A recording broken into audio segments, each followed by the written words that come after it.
Listen, you know many people, some of you are even in that category, where you are doing a lot of things, but they are not paying you for what you are doing because you don't have the qualification. But you know you can do the job. That's the way this thing works. Look, when I started out, because I'm a pastor,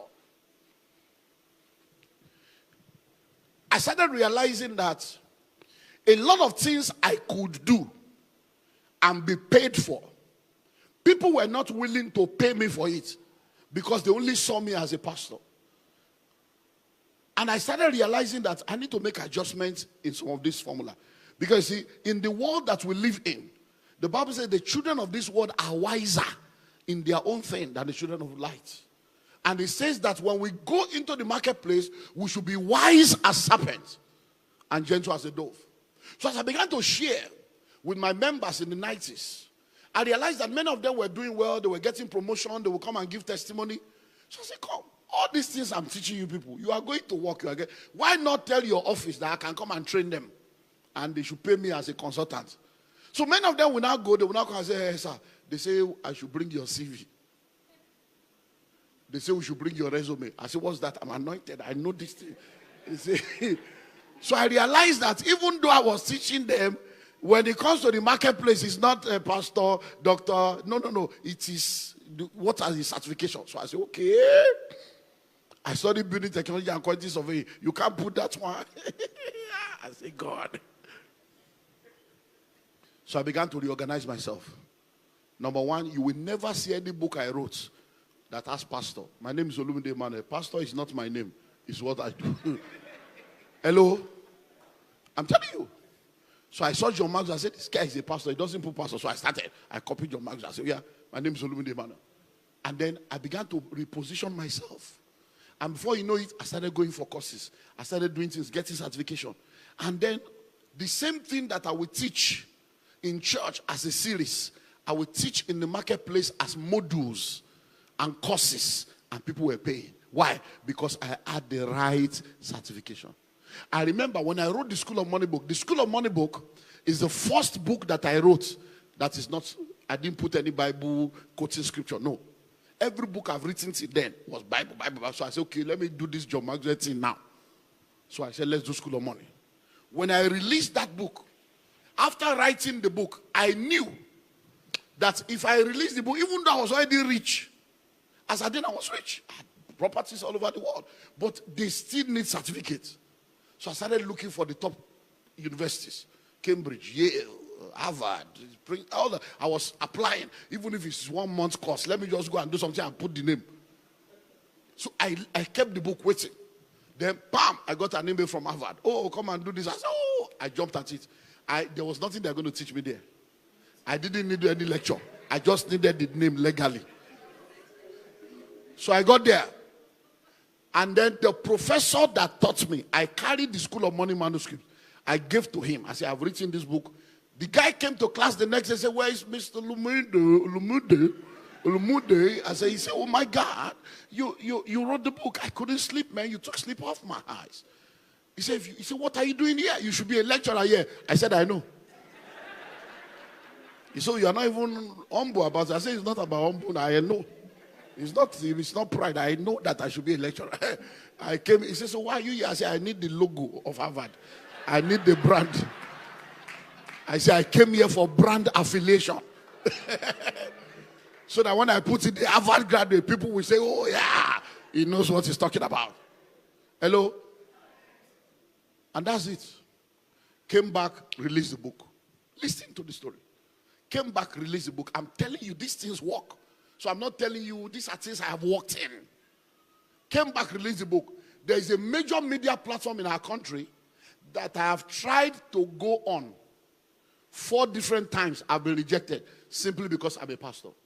They say, oh, no, this is not a religious platform. We don't need pastors here. We don't know. No. So when I released the book, they went to the same platform and said, there's a guy from Harvard that just released a book on School of Money. And they would like to come and promote it. Oh, Harvard. And they come and they say they have accepted. I say, they have rejected me for it. I said, no. We told them there is a guy from Harvard. I said, Harvard? Certificate. Oh. I hope you know that many of you are here Somebody will go to London and return and come and be your boss just because he has a right certificate. And you went to one funny university where they are going on strike, where you are inside one cubicle. Hello? And then I got to this radio station, this media platform, and they began to ask me questions, and I began to answer, and it was boom. The whole state, everywhere was like, who is this man? Because the platform was heavy. When we were done, the lady looked at me after the meeting. She said, wow.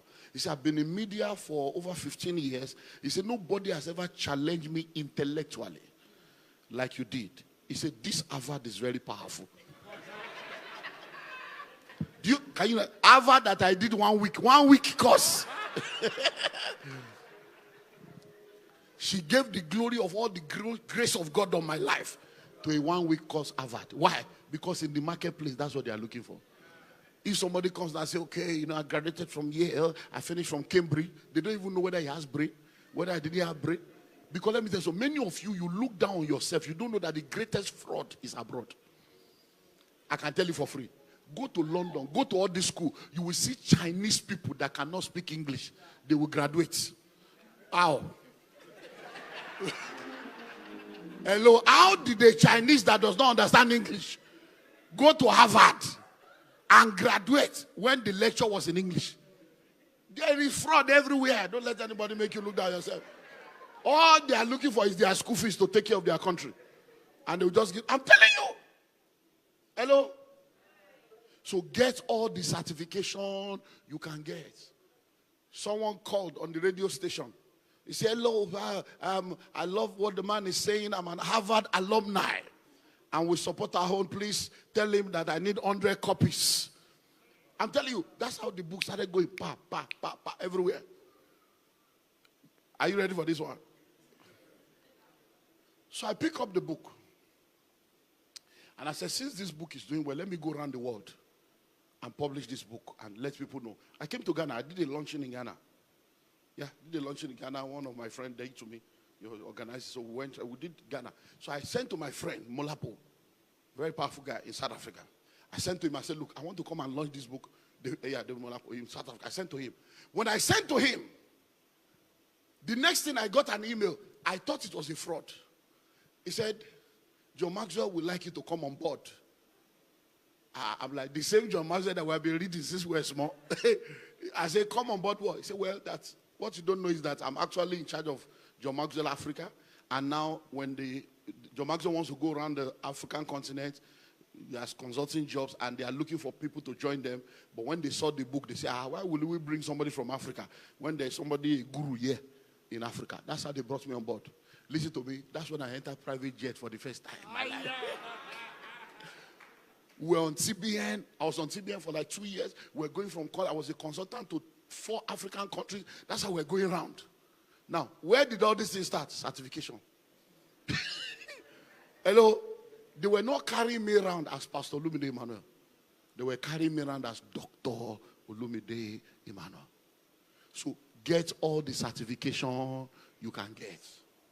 Number 4. Network strategically.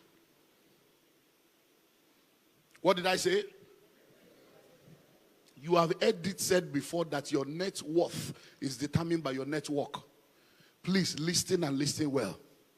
In this life, you don't go up, you are brought up. You don't go up, you are what? You are brought. The same way your parents brought you up, somebody must bring you up. In this world, there are gatekeepers that determines who enters and who stays. In this world, there are rooms where destiny decisions are made. And if you don't have the right people speaking for you in the room, if you don't have sponsors, if you don't have mentors, you will realize that you can labor and labor and labor, and you wonder why you are not moving forward. Somebody must speak for. So you need to network strategically. So when you get into an industry, let me start with the company. When you get into a company, number 1, find out in this company, who are the power brokers? Who are the people that determines what happens here? Listen, it's not sucking up to people. It's not human worship. But it is the way this world works. And don't let anybody tell you it's an African thing. Anywhere in the world, Anywhere in the world. I run the Billionaires Conclave. It's a global platform. We are members in 14 countries all over the world. When you hear things, you will be like, I used to think that some things are only in Africa. No. One of my members, we had a conclave summit in Atlanta just this March, Easter weekend. And he was sharing that, sir, that all these things you are sharing, that in fact, my wife and I, our life has changed within the last 12 months, And what had happened was, they are involved in real estate in Atlanta. And he said, when they started listening to me and joined the conclave, because I told them, which is one of the things I will share with you tomorrow, go and join Rotary Club, join Lions, join all these associations. Because you people will just be going to church. And I'm asking myself, you just be going to church? I said, look, religion. So they joined this association and they became regular. They were going, before you know it, they were meeting. Because most of the people that run things are in different associations. And when you meet in association, just because you are a member, some barriers are already removed. That's how they had a meeting. One of the major power brokers said he was doing his 60th birthday and invited them for an exclusive dinner. And then they told their pastor that these people has invited us. And the pastor said, no. Be careful. Because those kind of meetings, So they called me. They said, sir, we are confused, sir. I said, what? He said, you told us that we are either in the secret court or we are in the secret place. I said, yes. He said, these people have invited us. But our pastor is saying we should be careful. I said, yes, he's right. Be careful. Be careful doesn't mean you should not go. He's just telling you to be careful. So I am now telling you, be careful and go. They went to the meeting. Man of God.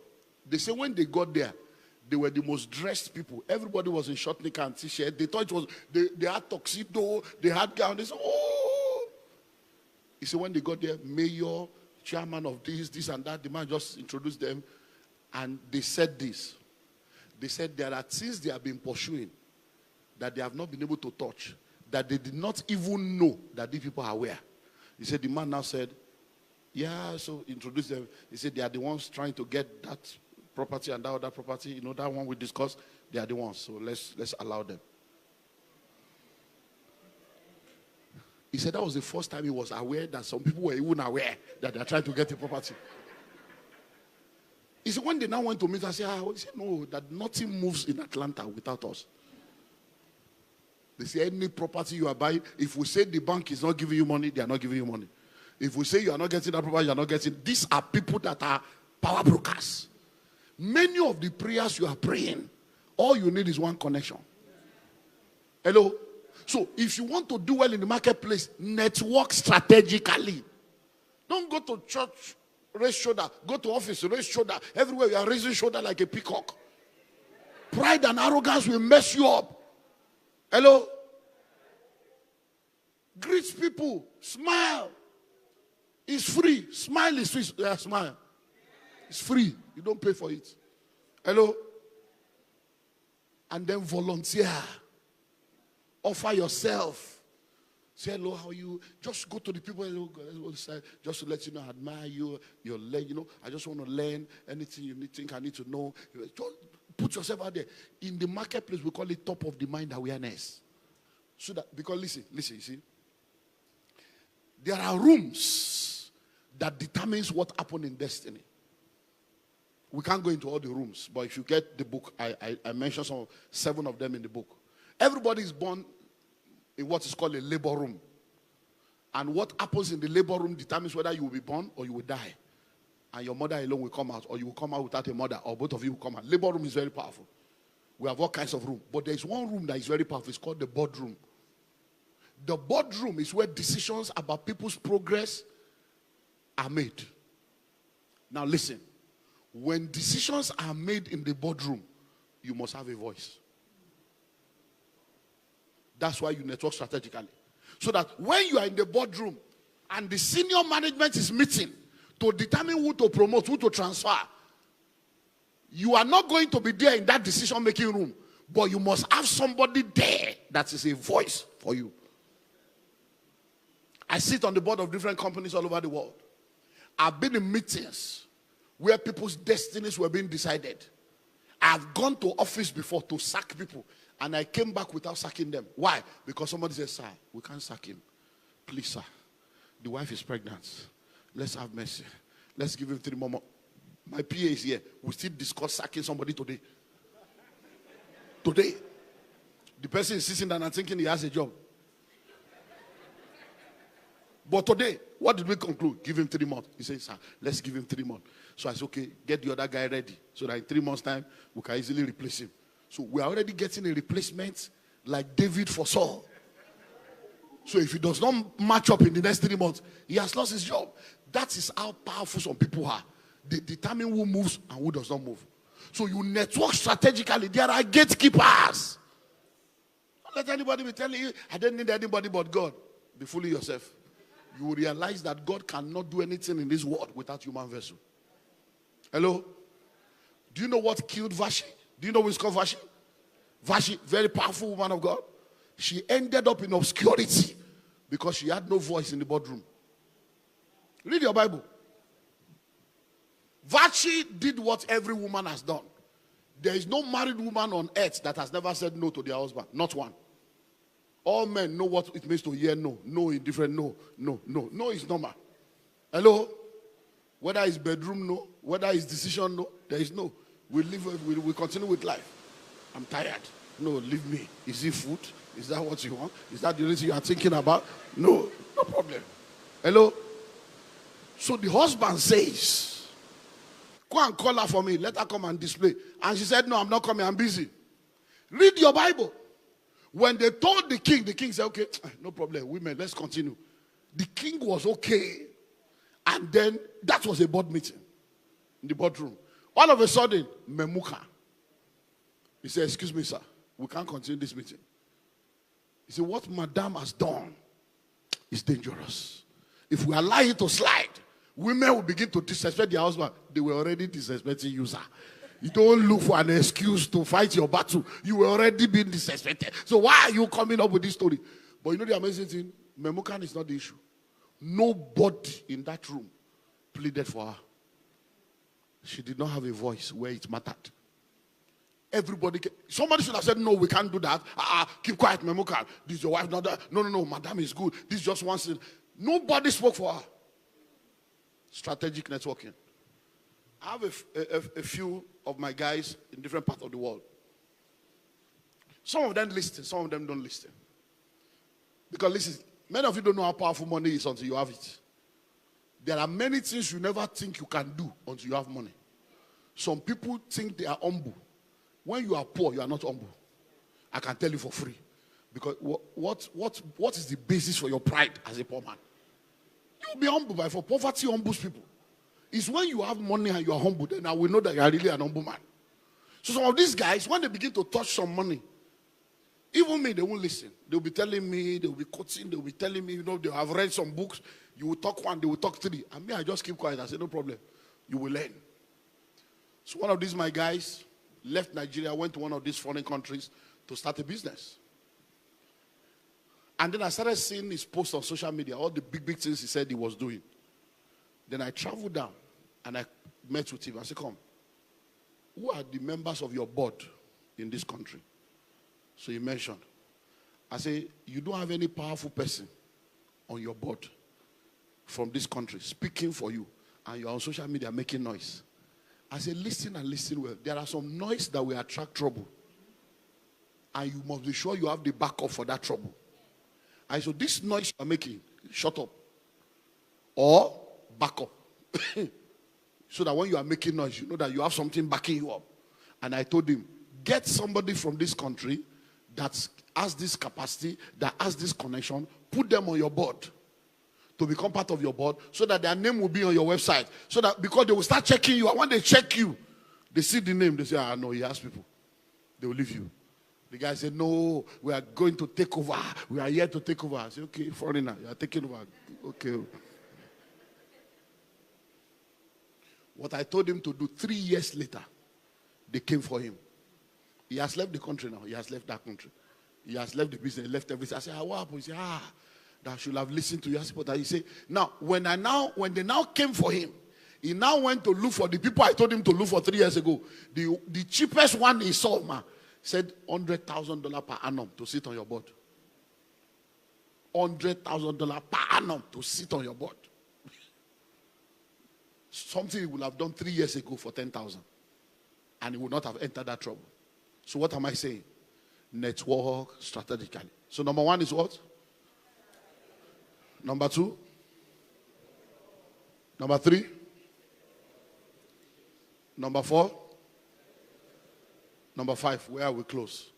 Understand the business of your career. Understand the business of your career. Understand the business of your career. I'm going to start with sports and entertainment, because that one is very common and popular for you to understand. Then I'll bring it into your career. There are many people today that are in show business. They know the show, but they don't know the business in the show. Somebody else is the one that knows the business. So you see them showing on social media with bling bling, but they are poor. They are celebrity beggars. Hello? But there are people that are the real power brokers behind the record label, the owners of the show, that are making the money. You know of a lot of footballers and sports people that will sign away their life, sign 5 years, sign 10 years. They took a guy from this Ghana here, took him to London. He signed £500 per week. He signed 15 years. From Ghana here, yeah, £500 per week. They did visa for him, took him to London, told him feeding, everything, because he was coming from poverty. £500 per week was like a breakthrough. They took him to London and started making £50,000 per week on his head. And then he started complaining, no, you have signed, sir. You have signed. Hello? You must understand. Do you know a lot of musicians today, when they are nobody and they want to be known, record label will sign them. They don't understand the business of that career. They enter. Now they are known. They now say, no, the man is using me. And then, if you don't want to be used, be useless. He's using you. When you were a nobody and they were signing you, and they were giving you house, giving you car, giving you uniform, and doing all that, and posting you, you didn't know they were spending money. Now you are now a big boy. Hello? So what am I saying? Are you ready for this?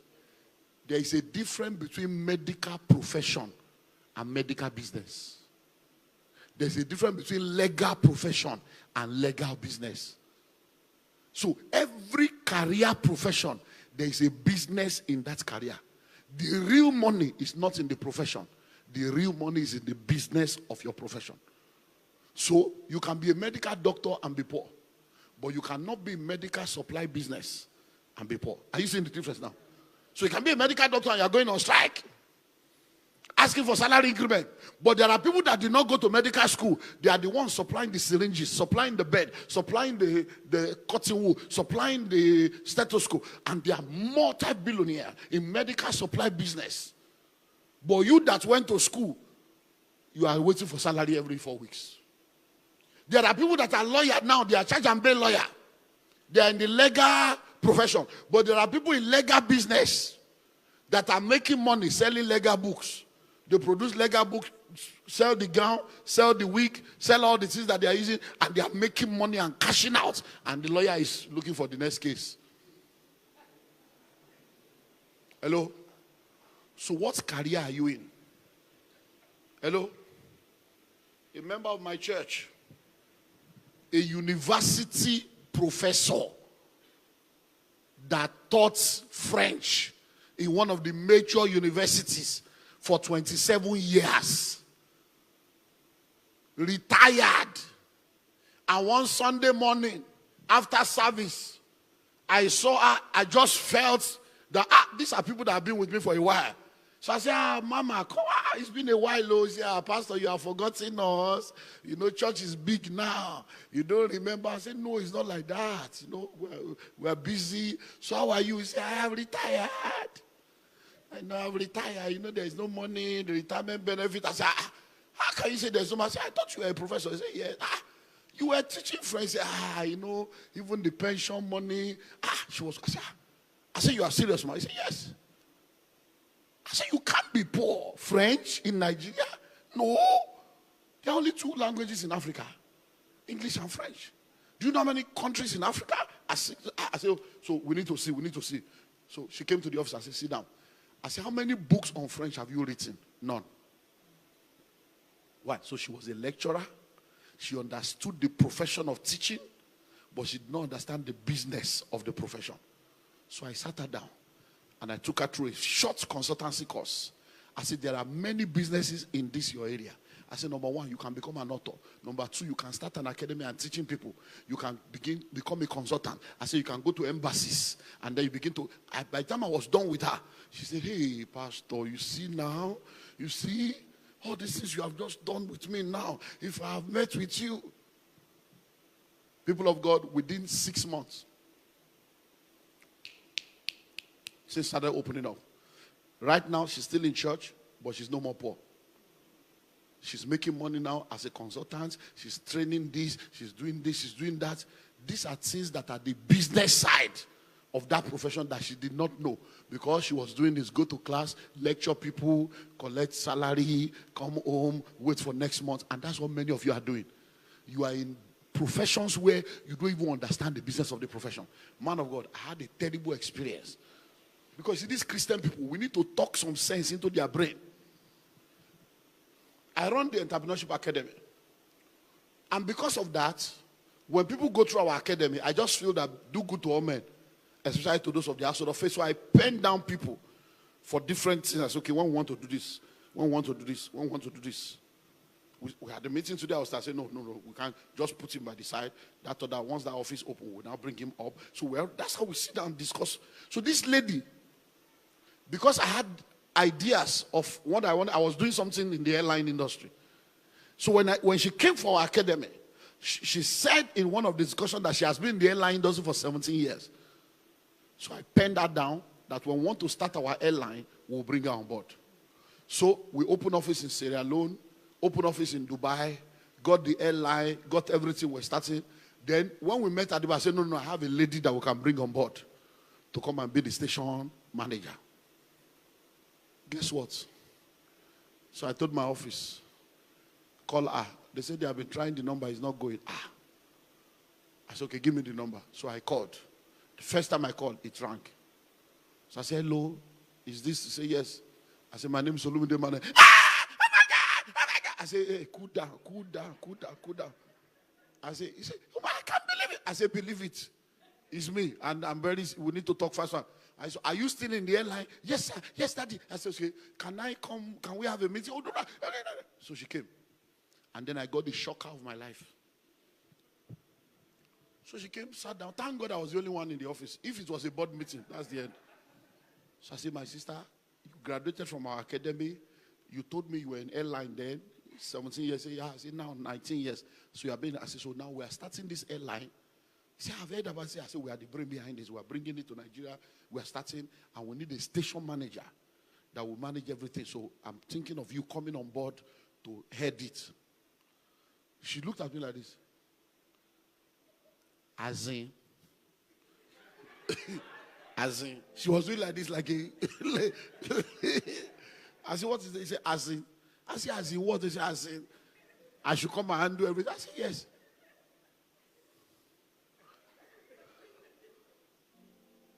Man of God. She said, all I know is ticketing. True life story. I lie not before God. All I know is ticketing. I said, what did you say? I said, you are in airline industry for 17 years. You don't understand how airline runs. All you know is ticketing, selling tickets. I say you are a fraud. Ticketing. He said, because I was too ashamed, too disappointed. That look at the way Christians, and they'll be going to church praying and fasting. Useless life. What God cannot do does not exist. Oh Lord, oh Lord, oh Lord, oh Lord. And God will be wondering, my people, open your brain. Stop all this nonsense. She said all this. She said, but she can recommend somebody for me. So she recommended a Muslim. That the boss can do the job. I said, no problem, I'm okay. God bless you. Bye-bye. And she left. I deleted the number from my phone. Deleted everything. I said, this kind of people, go for deliverance. One day you wake up. What am I saying? That's where many of us are. You have been in that office for 7 years. Do you know how offices run? Technical skill is different from business skill. Hello? That you are in an industry. That's, look, even in ministry. It happens. You see a lot of people, assistant pastor, send them to a branch, they will fail. Because as assistant pastor, they will come, they don't know how the people came. You give them microphone, they are fighting for pulpit. Pulpit that they did not build.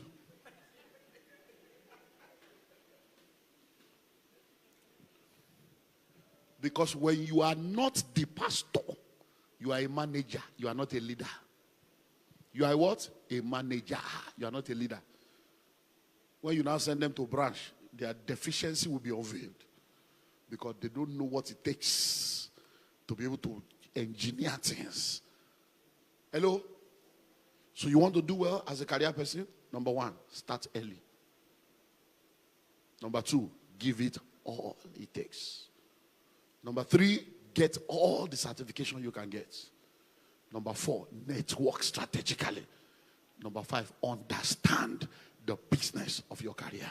Because inside that career, there are business dimensions that you will be wondering how you are doing it. I close with this story. I like practical stories so that you can get this thing. Another member of my church, a major senior executive in the Nigerian Drug Law Enforcement Agency, the drug people at the airport and other stuff. She has been in that sector for, is it 30-something years now? She will be retiring in 2 years' time or 3 years' time. She shared this story just this few months ago. I think January. She shared this in January. That all her life, that when she started work, drug dealers came to the airport to transfer drug. And she met them and caught them. And as they were going, she was taking them to the reporting office. And the guy said, young lady, you are young. What do you want? And this is a story of 20-something years ago. Say, I can give you $3,000. He said, no, I'm taking you there. 5,000, 8,000. He said, the man was increasing the dollars as they were getting close. He said, no, I'm a Christian. He said, and when they got to the door and they wanted to enter, the man looked at her and said, listen to me. That's how many of you die poor, because you don't understand the way this world works. He said, listen, I'm going to go into that place. The money you refuse to collect, your boss will collect. And I'll be back, but you will remain poor. Hello? And they submitted the guy, handed him over. She said 8 months later or something, the guy came with another drug again to the same airport. I said, hello, how are you? You are still here? I'm out. No, I'm telling you how many of you. She said, so for over 20 years of her life, that she has been wondering. Then they joined our church a few years back. And she started hearing another kind of message. Because you see, many of you don't understand. All this supernatural you are hearing. Supernatural is a combination of super plus natural. Hello? So she joined our church and then she started hearing a different message. She said she has been frustrated that God, I've served you all my life. Is this the way I will die? And retire poor. I don't have house. I don't have anything. Then I started teaching and she started hearing. And then she began to understand what I'm telling you now. That in that same profession, there's a career. And there's a business in that profession. And then, bam. She said, I'm involved in drugs. We see how terrible drugs has been. How come I've not gone to do a course on drug rehabilitation and have certification to help people come out of drugs and have certificate? That's how she started doing short courses. Now, she was sharing with us this January that within the last 2 years, the kind of money she has never made before, she's now making. Not from salary, but as a consultant. She's now consulting for different NGOs, consulting for different foundations, helping them to set up drug rehabilitation and this and that. These are the business side of that profession that the uniform will not give to her, but wisdom give to her. Rise up on your feet.